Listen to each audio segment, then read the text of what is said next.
ಓಂ ಶಾಂತಿ. ಓಂ ಶಾಂತಿ. ಇಂದಿನ ಜ್ಞಾನಮಂಥನಕ್ಕೆ ಸ್ವಾಗತ. ನಾವು ಎಲ್ಲರೂ ಒಂದು ಸುಂದರವಾದ ಗುಲಾಬಿ ತೋಟವನ್ನು ನೋಡಿದಾಗ ಆ ಹೂವಿನ ಸೌಂದರ್ಯಕ್ಕೆ ಅಂದ್ರೆ ಅದರ ಸುಗಂಧಕ್ಕೆ ಮಾರು ಹೋಗ್ತೀವಿ ಅಲ್ವಾ? ಹೌದು, ಖಂಡಿತ ಮಾರು ಹೋಗ್ತೀವಿ. ಆದ್ರೆ ವಾಸ್ತವದಲ್ಲಿ ಒಬ್ಬ ಮಾಲಿ ಆ ಗುಲಾಬಿ ಹೂವನ್ನು ಅತ್ಯಂತ ಸುಂದರವಾಗಿಸಲು ಅದರ ಸುತ್ತಲಿರುವ ಮುಳ್ಳುಗಳನ್ನು ಎಷ್ಟು ಎಚ್ಚರಿಕೆಯಿಂದ ತಾಳ್ಮೆಯಿಂದ ತೆಗಿತಾನೆ ಅನ್ನೋದನ್ನ ನಾವು ಗಮನಿಸೋದೇ ಇಲ್ಲ. ನಿಜ, ಆ ಮುಳ್ಳು ತೆಗೆಯುವ ಪ್ರಕ್ರಿಯೆ ನೋವಿನಿಂದ ಕೂಡಿದ್ರೂ ಅಂತಿಮವಾಗಿ ಅರಳುವ ಆ ದೈವಿ ಹೂವಿನ ಸೌಂದರ್ಯವೇ ಬೇರೆ. ಎಕ್ಸಾಕ್ಟ್ಲಿ. ಅದೇ ರೀತಿ ಪರಮಪಿತ ಶಿವ್ ಬಾಬಾ ಕೂಡ ನಮ್ಮೊಳಗಿನ ಅಹಂಕಾರ ಮತ್ತು ದೇಹಾಭಿಮಾನದ ಮುಳ್ಳುಗಳನ್ನು ತಮ್ಮ ಜ್ಞಾನದಿಂದ ತೆಗೆದು ನಮ್ಮನ್ನು ದೇವತೆಗಳನ್ನಾಗಿ ಮಾಡುವ ಪ್ರಕ್ರಿಯೆ ನಿರಂತರವಾಗಿ ನಡೀತಿದೆ. ಇದು ಬಹಳ ಅದ್ಭುತವಾದ ಹೋಲಿಕೆ. ಆ ಮಧುರವಾದ ಪ್ರಕ್ರಿಯೆಯ ಸಾರವನ್ನು ಇಂದಿನ ಮುರಳಿಯಲ್ಲಿ ಬಾಬಾ ಬಹಳ ಸುಂದರವಾಗಿ ತಿಳಿಸಿದ್ದಾರೆ. ಮಧುರ ಮಕ್ಕಳೇ, ಜ್ಞಾನರೂಪದ ಸ್ಥಿತಿಯಲ್ಲಿರುತ್ತಾ ಮಹಾವಾಕ್ಯಗಳನ್ನು ಧಾರಣೆ ಮಾಡಿಕೊಂಡಾಗ ತಮ್ಮ ಅಥವಾ ಅನ್ಯ ಆತ್ಮರುಗಳ ಕಲ್ಯಾಣ ಮಾಡಲು ಸಾಧ್ಯ. ಓಂ ಶಾಂತಿ. ಇದೊಂದು ಅತ್ಯಂತ ಆಳವಾದ ಹಾಗೂ ನಮ್ಮ ದಿನನಿತ್ಯದ ಪುರುಷಾರ್ಥದ ಅಡಿಪಾಯವನ್ನು ಪ್ರಶ್ನಿಸುವಂತಹ ಮಹಾವಾಕ್ಯ. ನೋಡಿ, ಇಲ್ಲಿ ಬಾಬಾ ಕಲ್ಯಾಣ ಎನ್ನುವ ಪದವನ್ನು ಬಳಸಿದ್ದಾರೆ. ಹೌದು. ಕಲ್ಯಾಣವು ಕೇವಲ ಬಾಯಿಂದ ಜ್ಞಾನದ ಮಾತುಗಳನ್ನು ಹೇಳುವುದರಿಂದ ಆಗೋದಿಲ್ಲ. ಅದು ಜ್ಞಾನರೂಪದ ಸ್ಥಿತಿಯಿಂದ, ಅಂದರೆ ಆ ಜ್ಞಾನವು ನಮ್ಮ ನಡವಳಿಕೆಯಲ್ಲಿ, ನಮ್ಮ ಸ್ಥಿತಿಯಲ್ಲಿ ಹಾಸುಹೊಕ್ಕಾದಾಗ ಮಾತ್ರ ಸಾಧ್ಯ ಎನ್ನುವುದನ್ನು ಬಹಳ ಸ್ಪಷ್ಟವಾಗಿ ಎಚ್ಚರಿಸುತ್ತಿದ್ದಾರೆ. ಲೌಕಿಕ ಪ್ರಪಂಚದಲ್ಲಿ ಮೌನ ಅಥವಾ ಅಂತರ್ಮುಖತೆ ಎಂದರೆ ಯಾರೊಂದಿಗೂ ಮಾತನಾಡದೆ ಬಾಯಿ ಮುಚ್ಚಿ ಒಂದು ಕಡೆ ಕುಳಿತುಕೊಳ್ಳುವುದು ಅಂತ ಅನ್ಕೋತೀವಿ. ಕರೆಕ್ಟ್, ಬಹುತೇಕರೂ ಹಾಗೆ ಅನ್ಕೋತಾರೆ. ಆದ್ರೆ ಬಾಬಾ ಇಲ್ಲಿ ವೇಳ್ತಿರುವ ಅಂತರ್ಮುಖತೆ ಬೇರೆದೇ ಆಗಿದೆ.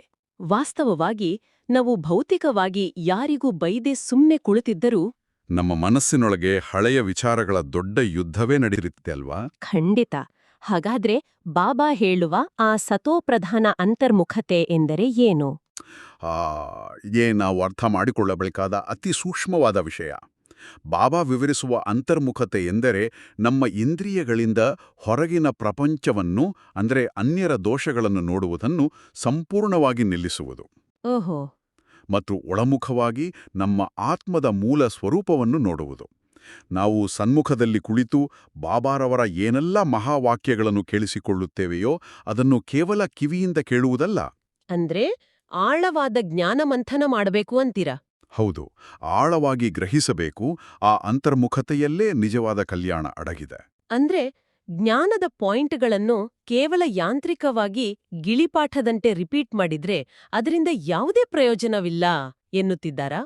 ಎಕ್ಸಾಕ್ಟ್ಲಿ. ಏಕೆಂದ್ರೆ ನಾವೆಲ್ಲರೂ ಮುರಳಿಯ ವಾಕ್ಯಗಳನ್ನು ಬಹಳ ಸುಲಭವಾಗಿ ಒಪ್ಪಿಸುತ್ತೇವೆ, ಆದರೆ ಅದು ನಮ್ಮ ಅನುಭವಕ್ಕೆ ಬಂದಿರುವುದಿಲ್ಲ. ಹೌದು, ಬಾಬಾ ಬಹಳ ಸ್ಪಷ್ಟವಾಗಿ ಎಚ್ಚರಿಸಿದ್ದಾರೆ.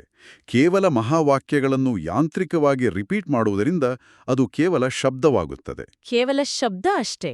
ಹೌದು, ಆ ಜ್ಞಾನ ರೂಪವಿಲ್ಲದೆ ಮುರಳಿ ಕೇಳಿದ್ರೆ ಅಥವಾ ಅನ್ಯರಿಗೆ ಹೇಳಿದ್ರೆ ಅದರ ಮೇಲೆ ಮಾಯೆಯ ಛಾಯೆ ಬೀಳುತ್ತದೆ. ಅಶುದ್ಧ ಪ್ರಕಂಪನಗಳಿಂದ ಕೂಡಿರುವ ಸ್ಥಿತಿಯಲ್ಲಿ ನಾವು ಜ್ಞಾನವನ್ನು ಹಂಚಿದರೆ ಅನ್ಯರ ಕಲ್ಯಾಣವಾಗುವುದಕ್ಕೆ ಬದಲು ಅಕಲ್ಯಾಣವೇ ಆಗಿಬಿಡುವ ಅಪಾಯವಿದೆ ಅಲ್ವಾ? ಖಂಡಿತ.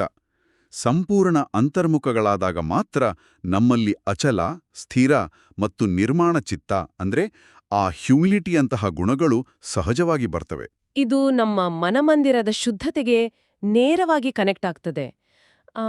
ಬಾಬಾ ಮನಸ್ಸನ್ನು ಒಂದು ಮಂದಿರಕ್ಕೆ ಹೋಲಿಸಿದ್ದಾರೆ. ಹೌದು, ಬಹಳ ಸುಂದರವಾದ ಹೋಲಿಕೆ ಅದು. ನಾವು ಭೌತಿಕ ಮಂದಿರದಲ್ಲಿ ಕೇವಲ ಪವಿತ್ರ ದೇವತೆಗಳ ಮೂರ್ತಿಗಳನ್ನು ಇಡ್ತೀವಿ. ಆದ್ರೆ ನಮ್ಮದೇ ಮನಮಂದಿರದಲ್ಲಿ ಯಾರೋ 10 ವರ್ಷಗಳ ಹಿಂದೆ ಅಂತ ಕಠಿಣ ಮಾತನ್ನು, ದ್ವೇಷವನ್ನು, ಅಹಂಕಾರವನ್ನು ಒಂದು ಶಿಲೆಯಂತೆ ಕೆತ್ತಿ ಇಟ್ಕೊಂಡಿರ್ತೇವೆ. ಇದು ಬಹಳ ಕಾಮನ್ ಆಗಿದೆ ಲೌಕಿಕದಲ್ಲಿ. ಇದೇಕೆ ಹೀಗೆ? ನಾವೆಲ್ಲರೂ ಈ ನಕಾರಾತ್ಮಕ ಮೂರ್ತಿಗಳನ್ನು ಹೊತ್ತು ತಿರುಗುವುದೇಕೆ? ನೋಡಿ, ನಾವೆಲ್ಲರೂ ಬಾಹ್ಯ ಶುದ್ಧಿಗೆ ಕೊಟ್ಟಷ್ಟು ಪ್ರಾಮುಖ್ಯತೆಯನ್ನು ಆಂತರಿಕ ಶುದ್ಧಿಗೆ ಕೊಡುವುದಿಲ್ಲ. ಅದೇ ಒಂದು ದೊಡ್ಡ ವಿಪರ್ಯಾಸ. ಬಾಬಾ ಹೇಳ್ತಾರೆ, ಈ ಮನಮಂದಿರವನ್ನು ನಾವು ನಿರ್ಮೋಹ, ನಿರ್ಲೋಭ, ನಿರ್ಭಯ, ತಾಳ್ಮೆ ಮತ್ತು ನಿರಹಂಕಾರದಂತಹ ದಿವ್ಯ ಲಕ್ಷಣಗಳಿಂದ ಶೃಂಗಾರ ಮಾಡಬೇಕು. ಅಂದ್ರೆ ಈ ದಿವ್ಯ ಗುಣಗಳೇ ಆ ಮಂದಿರದ ಶೃಂಗಾರ. ಹೌದು. ನಾವು ಯಾವಾಗ ಈ ಮನಮಂದಿರವನ್ನು ಆಂತರಿಕವಾಗಿ ಸಂಪೂರ್ಣ ಶುದ್ಧಗೊಳಿಸುತ್ತೇವೆಯೋ ಆಗ ಮಾತ್ರ ನಮ್ಮ ಸಂಕಲ್ಪಗಳಲ್ಲಿ ಪವಿತ್ರವಾದ ಸ್ಮೃತಿಗಳು ಉತ್ಪನ್ನವಾಗುತ್ತವೆ. ಆ ಸತೋಪ್ರಧಾನ ಪ್ರಕಾಶತೆಯಿಂದ ಸಂಪನ್ನನಾದಾಗ ಮಾತ್ರ ನಾವು ಮರಳಿ ನಮ್ಮ ಪ್ರಿಯವಾದ ಶಾಂತಿಧಾಮಕ್ಕೆ, ಅಂದರೆ ಪರಂಧಾಮಕ್ಕೆ ಹೋಗಲು ಸಾಧ್ಯ. ನಿಖರವಾಗಿ. ಮಂದಿರದಲ್ಲಿ ಕಸವಿದ್ದರೆ ಅಲ್ಲಿ ದೇವತೆಗಳು ವಾಸಿಸಲು ಸಾಧ್ಯವಿಲ್ಲ ಅಲ್ವಾ? ಈ ಆಂತರಿಕ ಶುದ್ಧಿಯ ವಿಷಯ ಬಂದಾಗ ತಕ್ಷಣ ಸೇವೆಯ ಬಗ್ಗೆಯೂ ಯೋಚನೆ ಬರ್ತದೆ. ಲೌಕಿಕದಲ್ಲಿ ನಾವು ಸೇವೆ ಎಂದ್ರೆ ದೈಹಿಕವಾಗಿ ಯಾರಿಗಾದ್ರೂ ಸಹಾಯ ಮಾಡುವುದು ಅಂತ ಅನ್ಕೋತೀವಿ. ಅಥವಾ ಯಾರಾದ್ರೂ ತಪ್ಪು ಮಾಡಿದಾಗ ಅವರಿಗೆ ಬುದ್ಧಿಮಾತ್ ಹೇಳಿ ತಿದ್ದುವುದು ಸೇವೆ ಅನ್ಕೋತಾರೆ. ಹೌದು. ಆದರೆ ಇಂದಿನ ಮುರಳಿಯಲ್ಲಿ ಬಾಬಾ ಅತ್ಯಂತ ಸೂಕ್ಷ್ಮವಾದ ಸೇವೆಯ ಮತ್ತು ಯೋಗಾಗ್ನಿಯ ಬಗ್ಗೆ ಮಾತನಾಡುತ್ತಿದ್ದಾರೆ. ನನ್ನ ಪ್ರಶ್ನೆ ಏನೆಂದ್ರೆ, ನಾವು ಬಾಯಿಂದ ಒಳ್ಳೆಯ ಮಾತುಗಳನ್ನೇ ಆಡಿದರೂ ಒಳಗಡೆ ಅವರ ಬಗ್ಗೆ ಅಸಮಾಧಾನವಿದ್ರೆ ಆ ನಕಾರಾತ್ಮಕತೆ ಹೇಗೆ ಇತರರನ್ನು ತಲುಪುತ್ತದೆ? ಇದೇ ಆಧ್ಯಾತ್ಮಿಕತೆಯ ಅತಿ ದೊಡ್ಡ ವಿಜ್ಞಾನ. ನಮ್ಮ ಪ್ರತಿಯೊಂದು ಸಂಕಲ್ಪವೂ ಕೇವಲ ನಮ್ಮ ತಲೆಯಲ್ಲಿರುವ ಯೋಚನೆಯಲ್ಲ. ಓಹೋ. ಅದು ಒಂದು ನಿರ್ದಿಷ್ಟ ಆವೃತ್ತನದ ಪ್ರಕಂಪನೆಗಳನ್ನು ಅಂದ್ರೆ ವೈಬ್ರೇಷನ್ಸ್ ಅನ್ನು ಸೃಷ್ಟಿಸುತ್ತದೆ. ಅನ್ಯರ ತಪ್ಪುಗಳಿಗೆ ಕೇವಲ ಬಾಯಿಂದ ಎಚ್ಚರಿಕೆ ಕೊಡುವುದು ಸೇವೆ ಅಲ್ಲ. ಹಾಗಾದ್ರೆ ನಿಜವಾದ ಸೇವೆ ಯಾವುದು? ನಮ್ಮ ಯೋಗದ ಶಕ್ತಿಯನ್ನು, ಆ ಪವಿತ್ರ ಪ್ರಕಂಪನೆಗಳನ್ನು ಅವರಿಗೆ ತಲುಪಿಸುತ್ತಾ ಯೋಗಾಗ್ನಿಯಿಂದ ಅವರೊಳಗಿರುವ ಅಶುದ್ಧ ಸಂಕಲ್ಪಗಳನ್ನು ಭಸ್ಮ ಮಾಡುವುದು ನಿಜವಾದ ಸೇವೆ. ಇದು ಬಾಬಾ ಹೇಳುವ ಅತೀ ಸೂಕ್ಷ್ಮ ಸೇವೆ. ವಾವ್, ಇದು ಬಹಳ ಡೀಪ್ ಆಗಿದೆ. ನಾವು ಬಾಯಿಂದ ಕ್ಷಮಿಸಿದ್ದೇನೆ ಎಂದರೂ ಮನಸ್ಸಿನಲ್ಲಿ ಅವರ ಮೇಲಿನ ಸಿಟ್ಟು ಹಾಗೆಯೇ ಇದ್ರೆ ಆ ಸಿಟ್ಟಿನ ಪ್ರಕಂಪನಗಳು ಅವರಿಗೆ ತಲುಪಿ ಅವರ ಸ್ಥಿತಿಯನ್ನು ಮತ್ತಷ್ಟು ಕೆಡಿಸುತ್ತವೆ. ಅಂದ್ರೆ ನಾವು ಮನಸ್ಸಿನಲ್ಲಿ ಯಾರ ಬಗ್ಗೆಯಾದರೂ ಅಶುದ್ಧ ಅಥವಾ ನಕಾರಾತ್ಮಕ ಸಂಕಲ್ಪ ಮಾಡಿದರೆ ಆ ವ್ಯಕ್ತಿಗೆ ಹಾನಿಯದಗುವುದರ ಜೊತೆಗೆ ನಮಗೂ ಕರ್ಮಬಂಧನವಾಗುತ್ತದೆಯೇ? ಖಂಡಿತವಾಗಿಯೂ. ಮನಸ್ಸಿನಲ್ಲಿ ಯಾವುದೇ ಅಶುದ್ಧ ಸಂಕಲ್ಪಗಳು ಬಂದ್ರೆ ಅದು ಅನ್ಯರ ಬಳಿ ಹೋಗಿ ಸೂಕ್ಷ್ಮವಾಗಿ ಅಕಲ್ಯಾಣವನ್ನು ಮಾಡುತ್ತದೆ. ಮತ್ತು ವಿಪರ್ಯಾಸವೆಂದ್ರೆ ಆ ಅಕಲ್ಯಾಣದ ಹೊರೆ ನಮ್ಮ ಮೇಲೆಯೇ ಬಂದು ಕರ್ಮಬಂಧನವಾಗಿ ಕಾಡುತ್ತದೆ. ನಮ್ಮ ಸ್ವಂತ ಶ್ರಮವೆಲ್ಲವೂ ವ್ಯರ್ಥವಾಗುತ್ತದೆ. ಅದಕ್ಕಾಗಿಯೇ ಬಾಬಾ ಮನ್ಮನಾಭವ ಸ್ಥಿತಿಯ ಬಗ್ಗೆ ಪದೇ ಪದೇ ಹೇಳುವುದಲ್ವಾ? ಹೌದು. ಸೇವೆಯ ಹೆಸರಿನಲ್ಲಿ ಅನ್ಯರಿಂದ ಸೇವೆ ತೆಗೆದುಕೊಳ್ಳುವ ಅಥವಾ ಅನ್ಯರ ದೋಷಗಳನ್ನು ಎಣಿಸುವ ಅಹಂಕಾರವನ್ನು ಬೆಳೆಸಿಕೊಳ್ಳಬಾರದು. ಬದಲಾಗಿ ನಮ್ಮ ಬುದ್ಧಿಯೋಗದ ಬಲದಿಂದ ನಮ್ಮ ತಪ್ಪುಗಳನ್ನು ನಾವೇ ಸರಿಪಡಿಸಿಕೊಳ್ಳಬೇಕು. ಈಗ ಲೌಕಿಕದ ಇನ್ನೊಂದು ಪ್ರವೃತ್ತಿಯ ಬಗ್ಗೆ ಮಾತಾಡೋಣ. ಲೌಕಿಕದಲ್ಲಿ ನಾವು ಸಣ್ಣದೊಂದು ದಾನ ಮಾಡಿದ್ರೂ ನಾನು ದಾನ ಮಾಡಿದೆ, ನಾನಿಷ್ಟು ಸಹಾಯ ಮಾಡಿದೆ ಅನ್ನೋ ಅಹಂಕಾರ ಬಂದ್ಬಿಡುತ್ತೆ. ಎಕ್ಸಾಕ್ಟ್ಲಿ. ಆ ದಾನದ ಪಟ್ಟಿಯನ್ನು ಎಲ್ಲರಿಗೂ ಹೇಳಿಕೊಂಡು ತಿರುಗುತ್ತೇವೆ. ಆದರೆ ಬಾಬಾ ಹೇಳುವ ರಾಜಸ್ವ ಜ್ಞಾನ ಯಜ್ಞದ ಸಂಪೂರ್ಣ ಸ್ವಾಹ ರಹಸ್ಯದಲ್ಲಿ ದೇಹಾಭಿಮಾನವೇ ಸಂಪೂರ್ಣ ನಾಶವಾಗುತ್ತದೆ ಎನ್ನುತ್ತಾರೆ. ಅಹಂಕಾರವಿಲ್ಲದ ಸ್ವಾಹ ಹೇಗೆ ಸಾಧ್ಯ? ಏಕೆಂದರೆ ಇಲ್ಲಿ ನಾವು ಕೇವಲ ಭೌತಿಕ ವಸ್ತುಗಳನ್ನು ಅಥವಾ ಹಣವನ್ನು ದಾನ ಮಾಡುತ್ತಿಲ್ಲ. ಮತ್ತೇನನ್ನು ಅರ್ಪಿಸುತ್ತಿದ್ದೀವಿ? ತನು, ಮನ, ಧನವನ್ನು ಸಂಪೂರ್ಣವಾಗಿ ಪರಮಾತ್ಮನಿಗೆ ಅಂದ್ರೆ ಈ ಅವಿನಾಶಿ ರಾಜಸ್ವ ಜ್ಞಾನ ಯಜ್ಞಕ್ಕೆ ಅರ್ಪಿಸುತ್ತಿದ್ದೇವೆ. ಸ್ವಾಹ ಎಂದ್ರೆ ಸಂಪೂರ್ಣ ಆಹುತಿ. ಓಕೆ. ಯಾವ ಕ್ಷಣದಲ್ಲಿ ನನ್ನ ತನು, ಮನ, ಧನ ಎಲ್ಲವೂ ಯಜ್ಞದಲ್ಲಿ ಸ್ವಾಹ ಆಯ್ತು ಎಂದು ನಾವು ಹೇಳುತ್ತೇವೆಯೋ ಆ ಕ್ಷಣದಿಂದ ನನ್ನದು ಎನ್ನಲು ನಮ್ಮದೇನೋ ಉಳಿಯುವುದಿಲ್ಲ. ಅಂದ್ರೆ ಎಲ್ಲವೂ ತನ್ನೆಯದಾಯ್ತು. ಹೌದು, ಎಲ್ಲವೂ ಪರಮಾತ್ಮನದಾಯ್ತು. ನಾವು ಕೇವಲ ಟ್ರಸ್ಟಿಗಳಾಗಿದ್ದೇವೆ ಅಂದ ಮೇಲೆ ಆ ದಾನದ ಅಹಂಕಾರ ಎಲ್ಲಿಂದ ಬರುತ್ತದೆ? ನಾನು ಮಾಡಿದೆ ಎಂಬ ಭಾವನೆ ಬಂತು ಎಂದರೆ ಅಲ್ಲಿ ಸಂಪೂರ್ಣ ಸ್ವಾಹ ಆಗಿಲ್ಲ ಎಂದೇ ಅರ್ಥ. ಆಹಾ, ಬಹಳ ಸ್ಪಷ್ಟವಾಗಿದೆ. ಬಾಬಾ ಇಲ್ಲಿ ಮನಸ್ಸನ್ನು ಒಂದು ಕುದುರೆಗೆ ಹೋಲಿಸಿದ್ದಾರೆ. ಈ ಉದಾಹರಣೆ ಎಷ್ಟು ಅದ್ಭುತವಾಗಿದೆ. ಹೌದು. ಮಾಯೆಯ ಕೈಗೆ ಆ ಮನಸ್ಸೆಂಬ ಕುದುರೆಯ ಲಗಾಮನ್ನು ಕೊಟ್ರೆ ಮಾಯೆ ಆ ಕುದುರೆಯೇರಿ ಸವಾರಿ ಮಾಡ್ತದೆ. ಆದರೆ ಕುದುರೆಯ ಲಗಾಮನ್ನು ಹಿಡಿದಿಟ್ಟುಕೊಳ್ಳುವುದು ಅಷ್ಟು ಸುಲಭವಲ್ಲ. ಅದು ಸದಾ ವ್ಯರ್ಥದ ಕಡೆಗೆ ಓಡುತ್ತಲೇ ಇರುತ್ತದೆ ಅಲ್ವಾ? ನಿಜ. ಮನಸ್ಸು ಸ್ವಭಾವತಃ ಚಂಚಲ. ಅದನ್ನು ವ್ಯರ್ಥ ಅಥವಾ ಅಶುದ್ಧತೆಯ ಕಡೆ ಓಡಲು ಬಿಡಬಾರದು. ನಾವು ಈಶ್ವರೀಯ ಮನಸ್ಸನ್ನು ಪಡೆದ ಮೇಲೆ ಶುದ್ಧ ಶಾಂತ ಸ್ವರೂಪನಾದ ಪರಮಾತ್ಮನ ನಿರಂತರ ನೆನಪಿನಲ್ಲಿ ಅಂದ್ರೆ ತಂದೆಯ ಯಾದ್ನಲ್ಲಿರಬೇಕು. ಆ ಯಾದ್ ಎನ್ನುವುದೇ ಲಗಾಮು. ಕರೆಕ್ಟ್. ಈ ಯಾದೆಂಬ ಲಗಾಮನ್ನು ನಾವು ಗಟ್ಟಿಯಾಗಿ ಹಿಡಿದಾಗ ನಮ್ಮೊಳಗಿನ ಅಶುದ್ಧ ಸಂಕಲ್ಪ ವಿಕಲ್ಪಗಳು ತಾವಾಗಿಯೇ ಶಾಂತವಾಗ್ತವೆ. ನೆನಪಿನ ಶಕ್ತಿಯೇ ಆ ಕುದುರೆಯನ್ನು ಸನ್ಮಾರ್ಗದಲ್ಲಿ ನಡೆಸ್ತದೆ. ಈ ಸ್ವಾಹ ಮತ್ತು ಅಹಂಕಾರದ ವಿಷಯಕ್ಕೆ ಸಂಬಂಧಿಸಿದಂತೆ ಮುಂದಿನ ಪಾಯಿಂಟ್ ನನಗೆ ಒಂದು ದೊಡ್ಡ ಕನ್ನಡಿಯಂತೆ ಕಂಡಿತು. ಅದು ಯಾವ ಪಾಯಿಂಟ್? ಯಾರಾದ್ರೂ ನಮ್ಮ ತಪ್ಪುಗಳನ್ನು ಎತ್ತಿ ತೋರಿಸಿದರೆ ಅಥವಾ ಎಚ್ಚರಿಕೆ ಕೊಟ್ರೆ ಲೌಕಿಕ ಅಹಂಕಾರಕ್ಕೆ ತಕ್ಷಣ ಪೆಟ್ಟಾಗುತ್ತದೆ. ನಮ್ಮನ್ನು ನಾವು ಸಮರ್ಥಿಸಿಕೊಳ್ಳಲು ಹೋಗ್ತೇವೆ ಅಥವಾ ಕೋಪಗೊಳ್ಳುತ್ತೇವೆ. ಹೌದು, ಅದು ಮಾನವ ಸಹಜ ಗುಣ. ಆದರೆ ಜ್ಞಾನ ಮಾರ್ಗದಲ್ಲಿ ಬಾಬಾ ಅದನ್ನು ಈಶ್ವರೀಯ ಪಾಲನೆ ಎಂದು ಸ್ವೀಕರಿಸಬೇಕು ಎನ್ನುತ್ತಾರೆ. ಇದುವೇ ಗೋಪಿವಲ್ಲಭನ ಸತ್ಯಪ್ರೇಮ ಎಂದು ಕರೆಯುತ್ತಿದ್ದಾರೆ. ಇದು ಸ್ವಲ್ಪ ಕಷ್ಟದ ವಿಷಯವಲ್ಲವೇ? ನಾವು ಆರಂಭದಲ್ಲಿ ಮಾತನಾಡಿದ ಮಾಲಿ ಮತ್ತು ಮುಳ್ಳಿನ ಉದಾಹರಣೆ ಇಲ್ಲಿ ನಿಖರವಾಗಿ ಅನ್ವಯಿಸುತ್ತದೆ. ಓಹೋ, ಹೇಗೆ?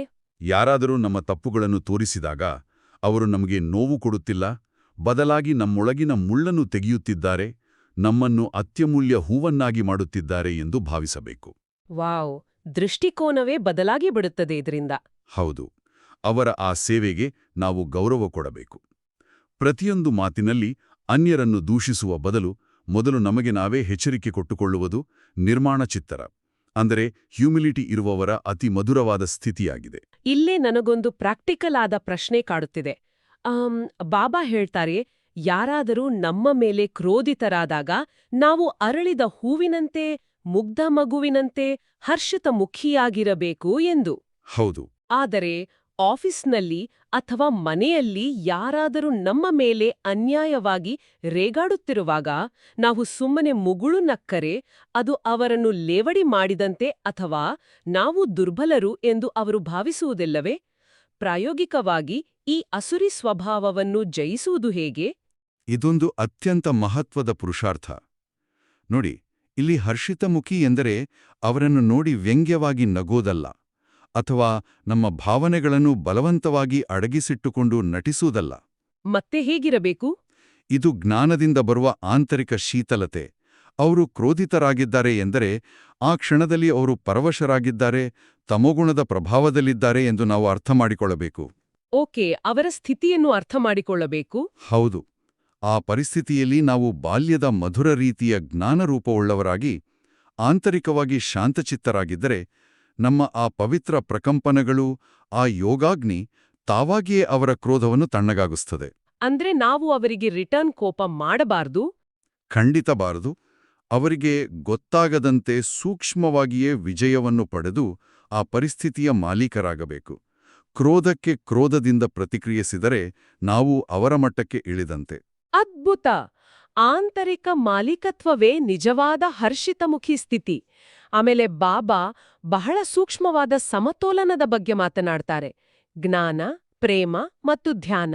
ಇದು ಬಹಳ ಮುಖ್ಯವಾದ ಪಾಯಿಂಟ್. ಹೌದು, ಲೌಕಿಕದಲ್ಲಿ ಪ್ರೇಮವೇ ಸರ್ವಸ್ವ ಎನ್ನುತ್ತಾರೆ.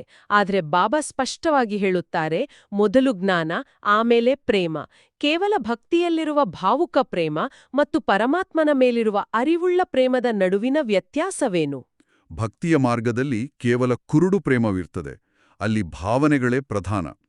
ಆದರೆ ಜ್ಞಾನವಿಲ್ಲದ ಪ್ರೇಮವು ನಮ್ಮನ್ನು ಅಶುದ್ಧ ಖಾತೆಗೆ, ಅಂದ್ರೆ ಲೌಕಿಕ ಆಕರ್ಷಣೆಗಳಿಗೆ ಅಥವಾ ಮೋಹಕ್ಕೆ ಕರೆದೊಯ್ಯುವ ಅಪಾಯವಿದೆ. ಓಹೋ, ಭಾವುಕತೆ ದಾರಿ ತಪ್ಪಿಸಬಹುದಲ್ವಾ? ಖಂಡಿತ. ಈಶ್ವರನಲ್ಲಿ ಜ್ಞಾನ ಮತ್ತು ಪ್ರೇಮ ಎರಡೂ ಇವೆ. ಮಾಯೆಯ ಭಿನ್ನ ಭಿನ್ನ ರೂಪಗಳನ್ನು, ಅದರ ತಂತ್ರಗಳನ್ನು ಜ್ಞಾನದ ಮೂಲಕ ಅರಿತು ಅದರ ಮೇಲೆ ವಿಜಯ ಪಡೆದ ನಂತರ ನಾವು ಪ್ರೇಮರೂಪವುಳ್ಳವರಾಗಬೇಕು. ಜ್ಞಾನಸಹಿತ ಪ್ರೇಮವು ನಮ್ಮನ್ನು ಎಂದಿಗೂ ವಿಚಲಿತರನ್ನಾಗಿ ಮಾಡುವುದಿಲ್ಲ. ಇದೇ ಎಚ್ಚರಿಕೆ ನೀಡಿದ್ದಾರೆ. ಜ್ಞಾನವಿಲ್ಲದೆ ಧ್ಯಾನಕ್ಕೆ ಹೋದರೆ ಅದು ಒಂದು ಗಂಟಾಗಿರುವ ಸೂತ್ರವಿದ್ದಂತೆ ಎನ್ನುತ್ತಾರೆ. ನಾವೆಲ್ಲರೂ ಧ್ಯಾನದಿಂದ ಶಾಂತಿ ಸಿಗುತ್ತದೆ ಎಂದುಕೊಂಡಿದ್ದೇವೆ, ಆದರೆ ಜ್ಞಾನವಿಲ್ಲದ ಧ್ಯಾನ ಹೇಗೆ ದಾರಿ ತಪ್ಪಿಸುತ್ತದೆ? ನೋಡಿ, ಜ್ಞಾನವಿಲ್ಲದೆ ಧ್ಯಾನಕ್ಕೆ ಕೂತ್ರೆ ಮನಸ್ಸು ಬೇಗನೆ ಬೇಸರಗೊಳ್ಳುತ್ತದೆ. ಅಥವಾ ಕೇವಲ ಅತೀಂದ್ರಿಯ ಅನುಭವಗಳಿಗೆ, ಅಂದ್ರೆ ಬೆಳಕು ಕಾಣುವುದು, ಆಕಾಶದಲ್ಲಿ ತೇಲಿದಂತೆ ಅನಿಸುವುದು ಮುಂತಾದ ಭ್ರಮೆಗಳಿಗೆ ಆಸೆಪಡುತ್ತದೆ. ಹೌದು, ಇದು ಅನೇಕ ಸಾಧಕರಿಗೆ ಆಗುವ ಅನುಭವ. ಮಾಯೆ ಬಹಳ ಸುಲಭವಾಗಿ ಈ ಭ್ರಮೆಗಳಲ್ಲಿ ಸಿಲುಕಿಸಿ ನಮ್ಮನ್ನು ವಿಚಲಿತಗೊಳಿಸುತ್ತದೆ. ಅದಕ್ಕಾಗಿಯೇ ಧ್ಯಾನ ಸ್ಥಿತಿಗಿಂತ ಜ್ಞಾನದ ಸ್ಥಿತಿಯೂ ಶ್ರೇಷ್ಠವಾಗಿದೆ. ಅಂದರೆ ಮೊದಲು ಜ್ಞಾನದ ಫೌಂಡೇಶನ್ ಗಟ್ಟಿಯಾಗಿರಬೇಕು. ಎಕ್ಸಾಕ್ಟ್ಲಿ. ಮೊದಲು ನಾನು ಯಾರು, ನನ್ನ ಮೂಲ ಸ್ವರೂಪವೇನು, ವಿರಾಟ ಡ್ರಾಮಾದ ರಹಸ್ಯವೇನು ಎಂಬ ಜ್ಞಾನ ಸ್ವರೂಪರಾದ ನಂತರ ಧ್ಯಾನದಲ್ಲಿ ಹೋದಾಗ ಯಾವುದೇ ಅಡೆತಡೆಗಳಿಲ್ಲದೆ ಅತ್ಯಂತ ಸ್ವಾರಸ್ಯದ ಅನುಭವವಾಗುತ್ತದೆ. ಈ ವಿರಾಟ ಡ್ರಾಮಾದ ರಹಸ್ಯದ ಬಗ್ಗೆ ಹೇಳುವುದಾದರೆ, ಲೌಕಿಕದಲ್ಲಿ ನಡೆಯುವ ಅನ್ಯಾಯ, ಕ್ರೌರ್ಯ ಅಥವಾ ನಮಗಾಗುವ ಮೋಸವನ್ನು ಕಂಡು ನಮ್ಮ ಮನಸ್ಸು ತೀವ್ರವಾಗಿ ವಿಚಲಿತವಾಗುತ್ತದೆ. ಹೌದು, ನಾನೇನು ತಪ್ಪು ಮಾಡಿದ್ದೆ, ನನಗೇಕೆ ಹೀಗಾಯಿತು ಅಂತ ಕೇಳ್ತೀವಿ. ಕರೆಕ್ಟ್. ಆದ್ರೆ ಬಾಬಾ ನಮ್ಗೆ ಒಂದು ಮಂತ್ರ ಕೊಟ್ಟಿದ್ದಾರೆ. ವೇಟ್ ಅಂಡ್ ಸಿ, ಕಾದು ನೋಡಿರಿ. ಇದು ಹೇಗೆ ನಮ್ಮನ್ನು ಶಾಂತಗೊಳಿಸುತ್ತದೆ? ಅನ್ಯಾಯದ ವಿರುದ್ಧ ಹೋರಾಡುವುದನ್ನು ಬಿಟ್ಟು ಸುಮ್ಮನೆ ಕಾದು ನೋಡ್ಬೇಕೆ? ಸುಮ್ಮನೆ ಕೈಕಟ್ಟಿ ಕೂರುವ ಅರ್ಥವಲ್ಲ ಇದು. ಇದು ನಿಖರವಾಗಿ ಮಾಡಲ್ಪಟ್ಟ ಅನಾದಿ ವಿರಾಟ ಡ್ರಾಮಾ. ಓಕೆ. ಇಲ್ಲಿ ಪ್ರತಿಯೊಂದು ಜೀವಿಯೂ ತಮ್ಮ ಹಿಂದಿನ ಕರ್ಮಗಳಿಗೆ ಅನುಗುಣವಾಗಿ ತಮ್ಮ ಪಾತ್ರವನ್ನು ನಿರ್ವಹಿಸುತ್ತಿದ್ದಾರೆ. ಅನ್ಯಾಯ ಮಾಡುವರ ಪಾತ್ರವೂ ಈ ಡ್ರಾಮಾದಲ್ಲಿ ಖಚಿತವಾಗಿದೆ. ಇದು ಅರ್ಥವಾದರೆ ಕೋಪ ಬರುವುದಿಲ್ಲ. ಹೌದು. ಚಲನಚಿತ್ರದಲ್ಲಿ ವಿಲನ್ ಪಾತ್ರವನ್ನು ನೋಡಿ ನಾವು ಹೇಗೆ ಪರದೆಯ ಮೇಲೆ ಹೋಗಿ ಹೊಡೆಯುವುದಿಲ್ಲವೋ ಅದೇ ರೀತಿ ಈ ಭೌತಿಕ ಪ್ರಪಂಚದ ಡ್ರಾಮಾವನ್ನು ನಾವು ಸಾಕ್ಷಿದೃಷ್ಟಾಗಿ ನೋಡಬೇಕು. ಹಿಂದಿನ ಕರ್ಮಗಳ ಲೆಕ್ಕಾಚಾರವನ್ನು ನಾವು ಸಾಕ್ಷಿಯಾಗಿ ಭೋಗಿಸ್ತಾ ಮುಕ್ತರಾಗುವುದು ಭವಿಷ್ಯದ ಅದೃಷ್ಟವನ್ನು ರೂಪಿಸುತ್ತದೆ. ಅಂದ್ರೆ ಕಷ್ಟ ಬಂದಾಗ ಅಳುವ ಬದಲು ಇದು ನನ್ನದೇ ಕರ್ಮದ ಲೆಕ್ಕಾಚಾರ, ಇದು ಚುಕ್ತವಾಗುತ್ತಿದೆ ಎಂದು ಸಾಕ್ಷಿ ಸ್ಥಿತಿಯಲ್ಲಿದ್ದರೆ ಆ ನೋವು ನಮ್ಮನ್ನು ಬಾಧಿಸುವುದಿಲ್ಲ ಅಲ್ವೇ? ಖಂಡಿತ. ಆದರೆ ಈ ಸಾಕ್ಷಿ ಸ್ಥಿತಿ ಒಮ್ಮೆಲೇ ಬರುವುದಿಲ್ಲ. ದೊಡ್ಡ ಪರೀಕ್ಷೆ ಬರುವ ಮುನ್ನ ನಾವು ಈ ಸಾಕ್ಷಿ ಸ್ಥಿತಿಯ ನಿರಂತರ ರಿಹರ್ಸಲ್ ಮಾಡಬೇಕು. ಆ ರಿಹರ್ಸಲ್ ಯಾವಾಗ ಮಾಡಬೇಕು? ಮುಂಜಾನೆ ಅಮೃತ ವೇಳೆಯಲ್ಲಿ ಏಕಾಂತದಲ್ಲಿ ಕುಳಿತು ಜ್ಞಾನ ಸ್ವರೂಪದಲ್ಲಿ ನೆಲೆಸಿದಾಗ ಆಂತರಿಕವಾಗಿ ಗುಹ್ಯತೆಯಲ್ಲಿ ಹೋಗ್ತೇವೆ. ಆಗ ತಾನಾಗಿಯೇ ಶಾಂತಿಯ ವಾಯುಮಂಡಲ ಸೃಷ್ಟಿಯಾಗುತ್ತದೆ. ಮತ್ತು ನಮಗೆ ಡ್ರಾಮಾದ ರಹಸ್ಯ ಸ್ಪಷ್ಟವಾಗುತ್ತದೆ. ಹೌದು. ಆ ರಹಸ್ಯ ತಿಳಿಯುವವರೆಗೆ ವೇಟ್ ಅಂಡ್ ಸಿ ಮಾಡುವುದರಿಂದ ನಾವು ಅಡೋಲಚಿತ್ತರಾಗುತ್ತೇವೆ. ಎಂತಹ ಅದ್ಭುತವಾದ ಜ್ಞಾನ ಮಂಥನ! ಬಾಬಾ ಅವರ ಪ್ರತಿಯೊಂದು ವಾಕ್ಯವೂ ನಮ್ಮನ್ನು ಆಂತರಿಕವಾಗಿ ಎಚ್ಚರಿಸುವಂತಿದೆ. ಈಗ ಸಂಪೂರ್ಣ ಜ್ಞಾನಯುಕ್ತವಾದ ಆ ಸಾಕ್ಷಿ ಸ್ಥಿತಿಯಲ್ಲಿ ಬಾಬಾ ಅವರ ಆ ಮಧುರವಾದ ಯಾದ್ಪ್ಯಾರನ್ನು ಹಾಗೆಯೇ ಓದುತ್ತಿದ್ದೇನೆ. ಖಂಡಿತ ಓದಿ. ಮಧುರಾತಿಮಧುರ ಅಗಲಿ ಮರಳಿ ಸಿಕ್ಕಿರುವ ಜ್ಞಾನ ಗುಲ್ಜಾರಿ, ಜ್ಞಾನ ನಕ್ಷತ್ರಗಳ ಪ್ರತಿ ಮಾತಾಪಿತಾ ಬಾಪ್ದಾದಾರವರ ನೆನಪು, ಪ್ರೀತಿ ಹಾಗೂ ಸುಪ್ರಭಾತ. ಆತ್ಮಿಕ ಮಕ್ಕಳಿಗೆ ಆತ್ಮಿಕ ತಂದೆಯ ನಮಸ್ತೆ. ಆತ್ಮಿಕ ತಂದೆಗೆ ಆತ್ಮಿಕ ಮಕ್ಕಳ ನಮಸ್ತೆ. ಈಗ ನಾವು ಈ ಜ್ಞಾನವನ್ನು ಪ್ರಾಯೋಗಿಕವಾಗಿ ಅಳವಡಿಸಿಕೊಳ್ಳಲು ಧಾರಣೆಗಾಗಿ ಮುಖ್ಯ ಸಾರದ ಕಡೆಗೆ ಸಾಗೋಣ. ಬಾಬಾ 2 ಅತ್ಯಮೂಲ್ಯ ಅಂಶಗಳನ್ನು ನೀಡಿದ್ದಾರೆ. ಪಾಯಿಂಟ್ 1, ತಮ್ಮ ಲಕ್ಷ್ಯ ಸ್ವರೂಪದ ಸ್ಥಿತಿಯಿಂದ ಶಾಂತ ಚಿತ್ತ, ನಿರ್ಮಾಣ ಚಿತ್ತ, ತಾಳ್ಮೆಯುಳ್ಳ, ಮಧುರ ಸ್ವಭಾವ, ಶೀತಲತೆ ಇತ್ಯಾದಿ ಸರ್ವದೈವಿ ಗುಣಗಳ ಧಾರಣೆ ಮಾಡಿಕೊಳ್ಳಬೇಕಾಗಿದೆ. ಇದನ್ನು ದೈನಂದಿನ ಜೀವನದಲ್ಲಿ ಹೇಗೆ ಅಳವಡಿಸಿಕೊಳ್ಳುವುದು? ನೋಡಿ, ನಮ್ಮ ಲಕ್ಷ್ಯ ಕೇವಲ ಭವಿಷ್ಯದಲ್ಲಿ ಸ್ವರ್ಗಕ್ಕೆ ಹೋಗುವುದಲ್ಲ, ಆ ದೈವಿ ಗುಣಗಳನ್ನು ಇಂದೇ ಧಾರಣೆ ಮಾಡುವುದು. ಹೌದು. ಆಫೀಸ್ನಲ್ಲಿ ಅಥವಾ ಮನೆಯಲ್ಲಿ ಯಾರಾದರೂ ನಮ್ಮನ್ನು ಪ್ರಚೋದಿಸಿದಾಗ ತಕ್ಷಣ ರಿಯಾಕ್ಟ್ ಮಾಡಿ ನಮ್ಮ ಶೀತಲತೆಯನ್ನು ಕಳೆದುಕೊಳ್ಳುವ ಬದಲು ನಾನು ದೇವತಾ ಸ್ವರೂಪದ ಆತ್ಮ ಎಂಬ ಲಕ್ಷ್ಯ ಸ್ವರೂಪದ ಸ್ಥಿತಿಯಲ್ಲಿ ನೆಲೆಸಬೇಕು. ಆ ನಿರ್ಮಾಣ ಚಿತ್ತ ಮತ್ತು ಮಧುರ ಸ್ವಭಾವವನ್ನು ಎಂದಿಗೂ ಬಿಟ್ಟುಕೊಡಬಾರದು. ಎಕ್ಸಾಕ್ಟ್ಲಿ. ಪಾಯಿಂಟ್ 2, ಈ ಆಟವನ್ನು ನಿಶ್ಚಯ ಬುದ್ಧಿ ಸಾಕ್ಷಿ ದೃಷ್ಟ ಆಗಿರುತ್ತಾ ಹರ್ಷಿತ ಚೆಹರೆಯಿಂದ ನೋಡುತ್ತಾ ಆಂತರಿಕವಾಗಿ ತಾಳ್ಮೆಯುಳ್ಳವರು ಹಾಗೂ ಅಡೋಲ ಚಿತ್ತರಾಗಿ ಇರಬೇಕಾಗಿದೆ. ಬಹಳ ಸಮಯದಿಂದ ಈ ಸಾಕ್ಷಿ ಸ್ಥಿತಿಯಲ್ಲಿರುವ ಪರಿಶ್ರಮ ಪಡಬೇಕಾಗಿದೆ. ಬಹಳ ಸಮಯದ ಪರಿಶ್ರಮ ಎನ್ನುವುದು ಇಲ್ಲಿ ಬಹಳ ಮುಖ್ಯ ಅಲ್ಲವೇ? ಹೌದು. ಡ್ರಾಮಾವನ್ನು ಸಾಕ್ಷಿಯಾಗಿ ನೋಡುವುದು ಒಂದು ಕಲೆಯಾಗಿದೆ. ಇದು ಒಂದೇ ದಿನದಲ್ಲಿ ಬರುವಂಥದ್ದಲ್ಲ. ಅನ್ಯರ ಪಾತ್ರವನ್ನು ವಿಮರ್ಶೆ ಮಾಡದೆ ನಮ್ಮ ಪಾತ್ರವನ್ನು ಅದ್ಭುತವಾಗಿ ನಿರ್ವಹಿಸುವತ್ತ ನಮ್ಮ ಗಮನವಿರಬೇಕು. ಎಷ್ಟೇ ದೊಡ್ಡ ಬಿರುಗಾಳಿ ಬಂದರೂ ಮಾನಸಿಕವಾಗಿ ಅಚಲರಾಗಿರಬೇಕು ಎಂದರೆ ಪ್ರತಿ ಕ್ಷಣವೂ ಆಂತರಿಕ ತಾಳ್ಮೆಯ ರಿಹರ್ಸಲ್ ಅಗತ್ಯ. ಈಗ ಇಂದಿನ ವಿಶೇಷ ವರದಾನವನ್ನು ಓದುತ್ತಿದ್ದೇನೆ. ಒಂದೇ ಮಾರ್ಗ ಹಾಗೂ ಒಬ್ಬರೊಂದಿಗೆ ಸಂಬಂಧವನ್ನಿಡುವ ಸಂಪೂರ್ಣ ಫರಿಷ್ಠಾಭವ. ಇದು ಬಹಳ ಆಳವಾದ ವರದಾನ. ಲೌಕಿಕದಲ್ಲಿ ನಾವು ರಸ್ತೆಯಲ್ಲಿ ಹೋಗುವಾಗ ರಸ್ತೆ ಮುಚ್ಚಲಾಗಿದೆ ಅಥವಾ ರೋಡ್ ಕ್ಲೋಸ್ಡ್ ಬೋರ್ಡ್ಗಳನ್ನು ನೋಡ್ತೇವೆ. ಬಾಬಾ ಇಲ್ಲಿ ಆ ಉದಾಹರಣೆಯನ್ನು ಬಹಳ ಅದ್ಭುತವಾಗಿ ಅನ್ವಯಿಸುತ್ತಿದ್ದಾರೆ. ಹೌದು. ನಮ್ಮ ಬುದ್ಧಿ 10 ಹಲವು ಕಡೆ ಅಲೆದಾಡುತ್ತಿರುತ್ತದೆ. ಅಂದ್ರೆ ಹಳೆ ನೆನಪುಗಳು, ಭವಿಷ್ಯದ ಚಿಂತೆಗಳು, ಅನ್ಯರ ದೋಷಗಳು. ಸದಾ ಒಂದಲ್ಲ ಒಂದು ಯೋಚನೆ ನಡೀತಾನೆ ಇಡುತ್ತೆ. ಕರೆಕ್ಟ್. ಎಲ್ಲೆಲ್ಲಿ ನಮ್ಮ ವ್ಯರ್ಥ ಸಂಕಲ್ಪಗಳು ಹೋಗುತ್ತವೆಯೋ ಅಲ್ಲೆಲ್ಲ ರೋಡ್ ಕ್ಲೋಸ್ಡ್ ಎಂಬ ಬೋರ್ಡ್ ಹಾಕಿಬಿಡಿ ಎಂದು ಬಾಬಾ ಹೇಳುತ್ತಿದ್ದಾರೆ. ಅಂದ್ರೆ ಕೇವಲ ತಂದೆಯೊಬ್ಬನ ಜೊತೆ ಮಾತ್ರ ಬುದ್ಧಿಯ ಸಂಬಂಧವಿರಬೇಕು. ನಿಖರವಾಗಿ ಕೇವಲ ನಿನಾಕಾರ ಅಥವಾ ಸಾಕಾರ ತಂದೆಯೊಬ್ಬನ ಜೊತೆ ನಮ್ಮ ಬುದ್ಧಿಯ ಸಂಬಂಧವಿರಲಿ. ಎಲ್ಲಾ ವ್ಯರ್ಥ ದಾರಿಗಳನ್ನು ಮುಚ್ಚಿದಾಗ ಮಾತ್ರ ಬುದ್ಧಿಯ ಅಲೆದಾಟ ಸಮಾಪ್ತಿಯಾಗಿ ನಾವು ಯಾವುದೇ ಕರ್ಮಬಂಧನಗಳಿಲ್ಲದ ಹಗುರವಾದ ಫರಿಷ್ಠ ಆಗಲು ಸಾಧ್ಯ. ವಾವ್! ಇಂದಿನ ಸ್ಲೋಗನ್ ಕೂಡ ನಮ್ಗೆ ಒಂದು ದೊಡ್ಡ ರಕ್ಷಾಕವಚವಾಗಿದೆ. ಸದಾ ಸೇವೆಯ ಉಮ್ಮಂಗುತ್ಸಾಹದಲ್ಲಿರುವುದೇ ಮಾಯೆಯಿಂದ ಸುರಕ್ಷಿತವಾಗಿರುವ ಸಾಧನವಾಗಿದೆ. ಉತ್ಸಾಹವು ಒಂದು ಅಗೋಚರವಾದ ಶೀಲ್ಡ್ ಆಗಿ ಕೆಲಸ ಮಾಡ್ತದೆ. ನಾವೆಲ್ಲರೂ ಸೇವೆ ಮತ್ತು ಪುರುಷಾರ್ಥದಲ್ಲಿ ಸದಾ ಬ್ಯುಸಿ ಮತ್ತು ಉತ್ಸಾಹದಿದ್ರೆ ಮಾಯೆಗೆ ಒಳನುಗ್ಗಲು ಜಾಗವೇ ಸಿಗೋದಿಲ್ಲ. ಅಂದ್ರೆ ನಾವು ಯಾವಾಗ ನಿರಾಸೆಗೊಳ್ಳುತ್ತೇವೆಯೋ ವೈರಾಗ್ಯದ ಕೊರತೆ ಎದುರಿಸುತ್ತೇವೆಯೋ ಆಗಲೇ ಮಾಯೆ ಪ್ರವೇಶಿಸುವುದು ಅಲ್ವಾ? ಖಂಡಿತ. ಉತ್ಸಾಹ ಇಲ್ಲದೆ ಹೋದ್ರೆ ಮಾಯೆಗೆ ಅದೇ ಒಂದು ದೊಡ್ಡ ಅವಕಾಶ. ಮತ್ತು ಅವ್ಯಕ್ತ ಸೂಚನೆಯಲ್ಲಿ ಬಾಬಾ ತಿಳಿಸಿದ್ದಾರೆ, ಮಹಾನರಾಗಲು ಮಧುರತೆ ಮತ್ತು ನಮ್ರತೆಯ ಗುಣ ಧಾರಣೆ ಮಾಡಿ. ಇದು ಅವ್ಯಕ್ತ ಬಾಬ್ದಾದಾರವರ ಬಹಳ ಪ್ರಿಯವಾದ ಸೂಚನೆ. ನಮ್ಮ ಮಾತುಗಳಲ್ಲಿ ಕೇವಲ ಸತ್ಯವಿದ್ದರೆ ಸಾಲದು, ಅದರ ಜೊತೆಗೆ ಮಧುರತೆಯೂ ಇದ್ದಾಗ ಮಾತ್ರ ತಂದೆಯ ಪ್ರತ್ಯಕ್ಷತೆ ಸಾಧ್ಯ ಎನ್ನುವುದನ್ನು ಒತ್ತಿ ಹೇಳಿದ್ದಾರೆ. ನಿಖರವಾಗಿ. ಸತ್ಯವನ್ನು ಹೇಳುವ ಭರದಲ್ಲಿ ನಾವು ಕಠಿಣವಾಗಬಾರದು ಅಥವಾ ಅಹಂಕಾರದಿಂದ ಮಾತನಾಡಬಾರದು. ಹೌದು. ನಿರ್ಭಯತೆಯ ಜೊತೆಗೆ ನಮ್ರತೆ ಮತ್ತು ಮಧುರತೆಯ ಬ್ಯಾಲೆನ್ಸ್ ಇದ್ದಾಗ ಮಾತ್ರ ನಮ್ಮ ಮಾತುಗಳು ಅನ್ಯರ ಹೃದಯವನ್ನು ಮುಟ್ಟುತ್ತವೆ, ಅವರ ಕಲ್ಯಾಣ ಮಾಡುತ್ತವೆ. ನಾವೆಲ್ಲರೂ ಈಗಿಂದಿನ ಈ ಆಳವಾದ ಜ್ಞಾನಮಂಥನವನ್ನು, ಈ ಎಲ್ಲಾ ದಿವ್ಯಗುಣಗಳನ್ನು ನಮ್ಮೊಳಗೆ ಇಳಿಸಿಕೊಳ್ಳೋಣ. ದಯವಿಟ್ಟು ನಾವೆಲ್ಲರೂ ಒಂದು ಕ್ಷಣ ನಮ್ಮೆಲ್ಲ ಲೌಕಿಕ ಯೋಚನೆಗಳ ವೇಗವನ್ನು ಸಂಪೂರ್ಣವಾಗಿ ಕಡಿಮೆ ಮಾಡೋಣ. ನಮ್ಮೆಲ್ಲ ಕರ್ಮಬಂಧನಗಳನ್ನು, ಚಿಂತೆಗಳನ್ನು ಬದಿಗಿಡೋಣ. ನಮ್ಮನ್ನು ನಾವು ಒಂದು ಹೊಳೆಯುವ ಜ್ಯೋತಿರ್ಬಿಂದುವಾಗಿ, ಭ್ರೂಕುಟಿಯ ಮಧ್ಯದಲ್ಲಿ ವಿರಾಜಮಾನವಾಗಿರುವ ಸಂಪೂರ್ಣ ಪವಿತ್ರ ಆತ್ಮವಾಗಿ ಅನುಭವಿಸೋಣ. ಪರಮಪಿತ ಶಿವಬಾಬಾರವರ ಜ್ಞಾನದ ಬೆಳಕು, ಪ್ರೀತಿಯ ಕಿರಣಗಳು ನಮ್ಮ ಮೇಲೆ ನಿರಂತರವಾಗಿ ಬೀಳುತ್ತಿವೆ. ನಮ್ಮ ಮನಸ್ಸೆಂಬ ಮಂದಿರ ಈಗ ಸಂಪೂರ್ಣವಾಗಿ ಶುದ್ಧವಾಗಿದೆ. ಯಾವುದೇ ವ್ಯರ್ಥ ಸಂಕಲ್ಪಗಳಿಲ್ಲ. ಎಲ್ಲ ಲೌಕಿಕ ವ್ಯರ್ಥ ಮಾರ್ಗಗಳಿಗೂ ಈಗ ರೋಡ್ ಕ್ಲೋಸ್ಡ್. ಕೇವಲ ಒಬ್ಬ ತಂದೆಯ ಜೊತೆ ನನ್ನ ಅತುಟ ಸಂಬಂಧ. ನಾನು ಸಂಪೂರ್ಣ ಹಗುರವಾದ ಫರಿಷ್ತಾ. ನನ್ನ ಮುಖದಲ್ಲಿ ಸದಾ ಹರ್ಷಿತವಾದ ನಿರ್ಮಾಣ ಚಿತ್ತದ ಮುಗುಳ್ನಗೆ ಇದೆ. ಈ ವಿರಾಟ ಡ್ರಾಮಾದ ಪ್ರತಿಯೊಂದು ದೃಶ್ಯವನ್ನೂ ನಾನು ಸಾಕ್ಷಿ ದೃಷ್ಟರಾಗಿ ನೋಡ್ತಿದ್ದೇನೆ. ನಾನು ಸದಾ ಉತ್ಸಾಹದಿಂದಿರುವ ಶ್ರೇಷ್ಠ ಸೇವಾದಾರಿ. ಈ ಶಕ್ತಿಯುತ ಸ್ವಾಮಾನದಲ್ಲಿ ಕೆಲವು ಕ್ಷಣಗಳ ಕಾಲ ಹಾಗೆ ನೆಲೆಸೋಣ. ಈ ಆಳವಾದ ಶಾಂತಿ ಮತ್ತು ಸತೋಪ್ರಧಾನ ಸ್ಥಿತಿಯನ್ನು ಇಡೀ ದಿನ ನಮ್ಮೊಂದಿಗೆ ಕೊಂಡೊಯ್ಯೋಣ. ನಾವ್ ಎದುರಿಸುವ ಪ್ರತಿಯೊಂದು ಸನ್ನಿವೇಶದಲ್ಲೂ ಆ ಮಧುರತೆ ಮತ್ತು ಸಾಕ್ಷಿ ಸ್ಥಿತಿ ನಮಗೆ ಮಾರ್ಗದರ್ಶನ ನೀಡಲಿ. ಖಂಡಿತ. ಅಂತಿಮವಾಗಿ ನಾವೆಲ್ಲನೂ ಯೋಚಿಸಲು ಒಂದು ಪ್ರಶ್ನೆ. ನಾವು ಎದುರಿಸುವ ಪ್ರತಿಯೊಂದು ಸವಾಲನ್ನು, ಪ್ರತಿಯೊಬ್ಬ ವ್ಯಕ್ತಿಯ ಕೋಪವನ್ನು, ಇದು ನಮ್ಮ ಮನಮಂದಿರವನ್ನು ಇನ್ನಷ್ಟು ಶುದ್ಧಗೊಳಿಸಲು, ನಮ್ಮನ್ನು ಯೋಗಾಗ್ನಿಯ ಮೂಲಕ ತಾಳ್ಮೆಯ ಮೂರ್ತಿಯಾಗಿಸಲು ಬಂದಿರುವ ಒಂದು ಸುಂದರ ಅವಕಾಶ ಎಂದು ಏಕೆ ನೋಡಬಾರದು? ಆ ಅದ್ಭುತವಾದ ಆಂತರಿಕ ಭರವಸೆಯೊಂದಿಗೆ ಜ್ಞಾನಸ್ವರೂಪರಾಗಿ ಸದಾ ಬಾಬಾ ಅವರ ನೆನಪಿನಲ್ಲಿ ಆ ಮಧುರ ಯಾದನಲ್ಲಿರೋಣ.